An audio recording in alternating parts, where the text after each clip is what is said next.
മമ്മൂട്ടി ചെയ്യാൻ പോകുന്ന സിനിമയുടെ കഥ എന്തായിരിക്കും? ഒരു കുടുംബ പ്രേക്ഷകർക്ക് കാണാൻ പറ്റാവുന്ന രീതിയിലുള്ള നല്ല കഥയായിരിക്കില്ലേ? അങ്ങനെ ഒരു കഥയായിരിക്കില്ലേ മമ്മൂട്ടി തിരഞ്ഞെടുക്കുക? അങ്ങനെ തിരഞ്ഞെടുത്തു കഴിഞ്ഞാൽ പ്രശസ്തനായ ഏതെങ്കിലും ഒരാളെ കൊണ്ടായിരിക്കും അതിൻ്റെ തിരക്കഥ എഴുതിക്കുക.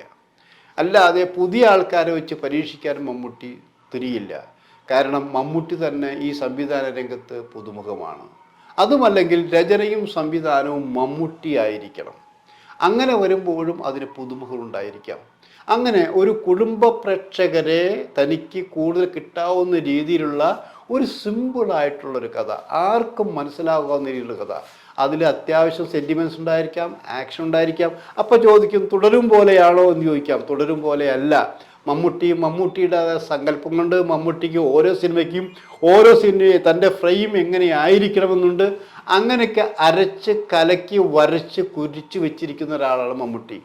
അപ്പോൾ നമ്മൾ പറയുമ്പോൾ എന്താണ്, ഫിലിം ബൈ മമ്മൂട്ടി എന്ന് കാണിക്കുമ്പോൾ തന്നെ കുടുംബ പ്രേക്ഷകരുടെ സംവിധായകനായി മമ്മൂട്ടി തുടക്കം കുറിച്ചിരിക്കുന്നു എന്ന് പറഞ്ഞു കേൾക്കാനാണ് മമ്മൂട്ടിക്ക് ആഗ്രഹമെന്ന് മമ്മൂട്ടിയെ അറിയുന്നവർ പറയുന്നു.